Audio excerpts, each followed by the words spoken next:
What's going on, guys? Nice to chop it up with you again. Free agency just hit. Figured it'd be time to go ahead and kind of review all the moves that were made real quick and kind of take it position by position. We'll cover running backs today, but just kind of take a look at who's kind of the best at what's left and potentially who some of our targets can be.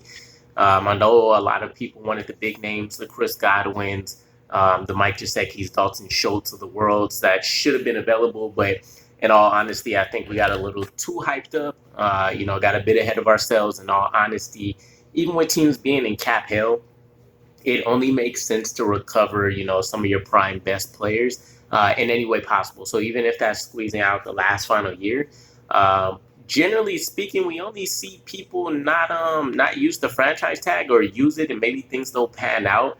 If the player is, just absolutely 100% set on, some kind of holdout situation, or maybe forcing their way out, sitting out during camp or things like that. But those are few and far in between, in all honesty. So, we'll break those down today in a minute. And then, I was able to get some pretty dope. Wifey hooked me up with some Jet sandals for the pre-birthday gift. So that was a nice way to bring in the birthday coming up. But let's go ahead and get into things. So for all the moves that we had recently so far, we know that left tackle Orlando Brown Jr. From the Chiefs has been franchise tagged. Tight end David Njoku, which was my prime target. I would have liked to have seen for tight end. We have safety Jesse Bates III, which upset a lot of people. Tight end Mike Gesicki. And we heard a lot of rumors about us trying to offer him a fairly sizable contract to bring him over. Same thing with tight end Dalton Schultz from the Cowboys. The Jaguars franchise left tackle Cam Robinson. And then wide receiver Devontae Adams from the Packers, and then wide receiver Chris Godwin from the Buccaneers was taken out. So pretty much that entire pool, if you take out the tackles of the situation, everybody on that list was pinpointed to the Jets at some point. So literally everybody is essentially gone. And I don't think a lot of people really know who's left, which is why we're breaking it down, right? So this is 10 players. I don't have them in any particular order in terms of us targeting them as, number one. Or them being ranked based on skill or anything. This is purely just kind of a top 10 list of who's essentially left that would be worth it in some facet. So number one, we have Cordarrelle Patterson. Now, strictly based off age, he's coming up on 31 or should be turning 31, I believe. I don't think he's a fit. If we're gonna bring in a veteran, I'd be more comfortable with like the 27 to 28, pushing it at max maybe. And then when you just kind of take a look at it, we do know he's kind of a special teams ace, but then he's just kind of started finding sustained success since his time with the Patriots, since his time with the Bears, and then flourishing now with the Falcons. So it'll be interesting to see if they continue to deploy him as kind of that dual threat, but primarily as a converted running back now. And then I think it's really just a thing where he's found the chemistry with that team, and I don't think he'll be able to really replicate that anywhere else. So we'll move on pretty quickly from that list. But number two would be James Conner. So 27. The negative would definitely be the injury history, but he was a touchdown magnet. So 18 touchdowns last season, which was ridiculous. And he kind of had the 1-2 boom. So James Conner and Chase Edmonds ended up kind of forming a dynamic 1-2 punch. It was almost like a version of the Browns, and that's kind of my go-to 1-2 punch when you think about Kareem Hunt and Nick Chubb. So you're definitely betting on the upside. I think this would be like our veteran target, right, being 27.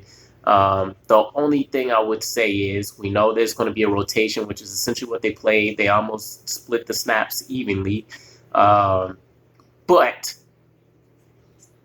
the injury history, I don't really know if we can afford to target somebody who may not be able to, sustain being available the entire season. We've had enough of that between losing plenty of viable players prior to even preseason starting, right? So before we even get to the regular season, we don't want to have a situation where we know we're already not going to have him available for some sort of time. With that said, though, I think you can't get much better than a player that's coming off a highly successful season, scoring, and I believe it's the most touchdowns in the league for 2021. And then he's essentially the I don't want to say this. I believe it's the Thunder to Michael Carter's Lightning. So where like Michael Carter has the elusiveness and not quite home run speed, but he can take it to the house. James Conner will bring the boom on people. So it'll be a nice change of pace, especially if we're not going to truly feature Michael Carter in the classic sense of the word. Um, Moving on to number 3, we would have Leonard Fournette. So also 27, the bruiser of the entire group. Obviously, we have the injury history concern there as well, but he's kind of went through a career revival of sorts since being with the Buccaneers. So he gets his Super Bowl. He also follows it up with another very successful season.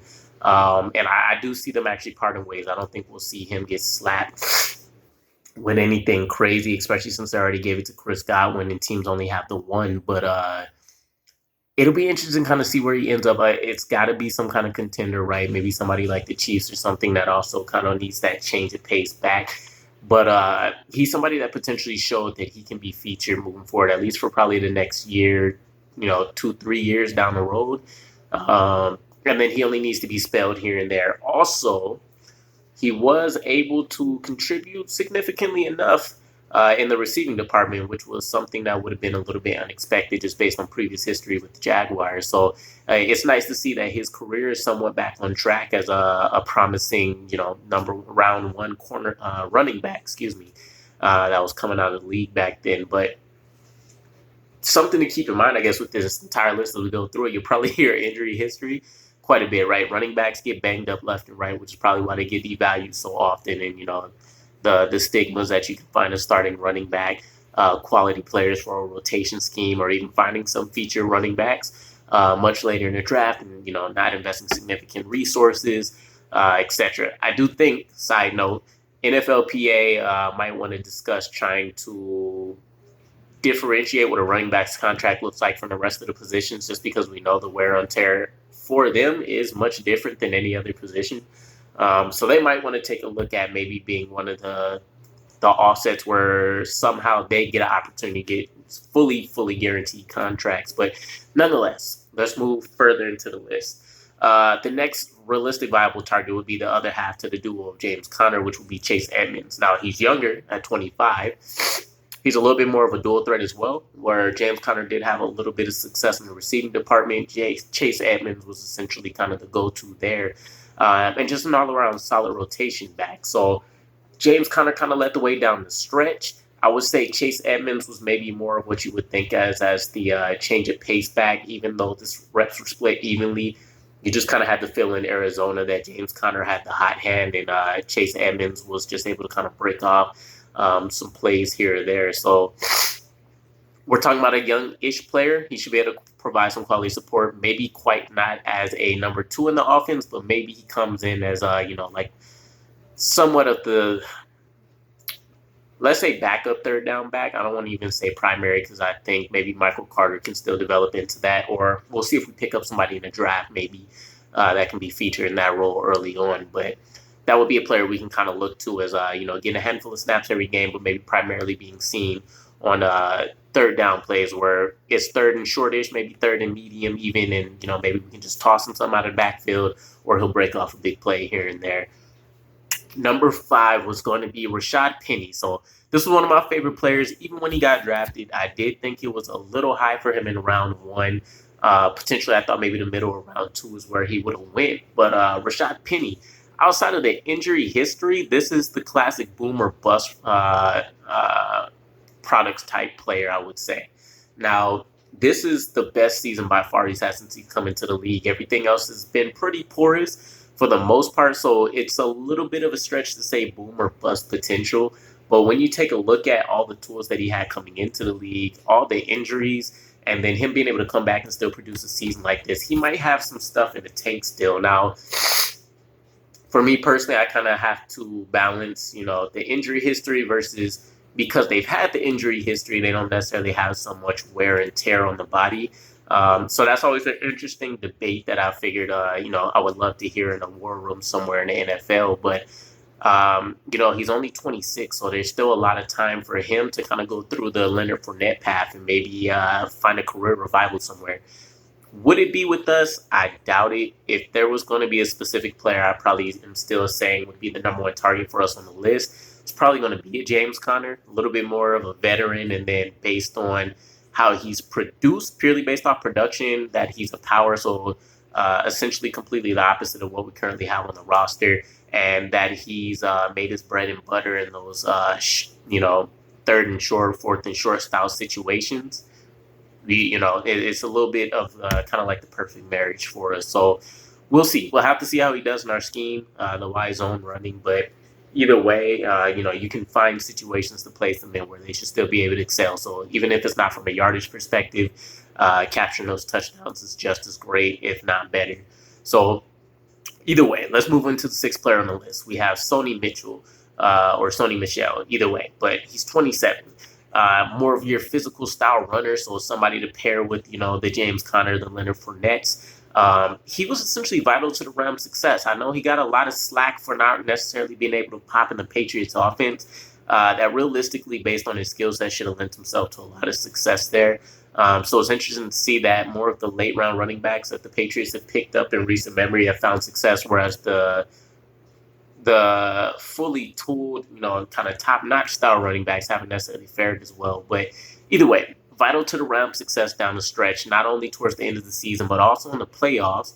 And I think that is something that, kind of goes unspoken for quite a bit, right? A lot of people just kind of look at the stat sheet, but it's deeper than that, right? We have to figure out what the situations were, kind of what led up to it. This is all the stuff that we generally don't see. Or too much am aware of behind the scenes, right? Maybe a Bleacher Report article announces it. Maybe it's your favorite Jets podcaster, or somebody that brings on somebody who's close to the situation on game days or something. But outside of that, it's not something we really hear. So it's strictly from the standpoint of knowing how significant his production and contributions to the teams were to kind of secure that. Perfect. Now, I don't think it's a realistic option for us, of course. I'm still rolling with James Conner as the go-to. We'll talk about who I think potentially might be another backup here in a little bit.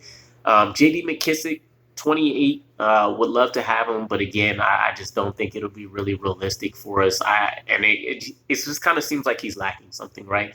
Not necessarily breakaway speed anywhere, in my opinion. He's not, bullying people down the field and breaking off beast mode runs. And not overly productive in like the receiving department or anything. Then we also have James White. I would love to say we would have him from the perspective of seeing how productive he's been as a receiving back. At one point in New England, he was basically contributing as much as like any slot receiver in the in the NFL, which is crazy. I think he got, I want to say it was close to back-to-back 100 reception seasons for almost like 2 or 3 seasons there. But either way, extremely productive. This could be your classic third down back when it comes to having that final option, that check down. That should be able to secure things just depending on what's happening with getting blitzed or not. But again, 30, the wheels have definitely been kicked quite a bit, a lot of wear and tear on the tires, but he can still produce. By all means, don't get me wrong, he can produce, but if we're going to go the veteran route, I would probably say who was a little bit more to bring somebody that has a little bit more dual capabilities. Not to say he's just significant, not to say he's strictly a receiving running back at this point, but we've never necessarily seen him pop in the rushing department. And when it comes to touchdowns, those have all been on the receiving side essentially as well. So number 9 on the list, we have Raheem Mostert. But either way, this is kind of the 49ers connection. He's also 29. Again, kind of the same bucket, right? A lot of these players are going to come with injury history. They're going to kind of be aged out, in my opinion. And a lot of it's probably just going to be based on connections at this point. Who's the coaching staff most comfortable with, or who do they think they can kind of squeeze the most out of for the final bits? But if we're going to go with a veteran, I'd rather it be somebody who's seen probably probably primarily have been a part of contributing to the success of whatever the teams had so far. So, that literally only puts so far like a Leonard Fournette in there. James Conner, if you don't think about the the epic failures that the Cardinals have down the stretch of the season, for some reason, it's really wild. And then maybe more recently, Sony Mitchell, like we mentioned. And then this brings me to the final player. So we have Justin Jackson. This would be the second, maybe 1A and 1B in terms of primary targets with James Conner. Justin Jackson. So 25, we've seen that he's had legitimate success anytime he's had to come in and relieve. He just had a career year as well, which is a huge plus for us, right? The injury history is there, but from a size, speed, and kind of all the physical characteristic standpoints is there, and he's a big play threat. So where we have the shiftier 5'8" Michael Carter being able to bring in the 6' Justin Jackson, and I think he's just under or over about like 198, and then coming off one of his best years. It might be the perfect marriage. It's kind of like the offensive version of Arden Key for us in the running back position group, I would probably have to say. But either way, those are the 10 targets I would say so far that would be somewhat realistic in any capacity for us to take a look at bringing in. Let me know what you guys think. Do you have a favorite target out of this group, or is there some other players that I missed off this list that you guys think should probably be taking a second look at? And these are probably all like way too guys. Anyway, so nothing like a flash in the pan for us, but I don't think anybody's going to find that target. But either way, I'll catch you guys again. Peace.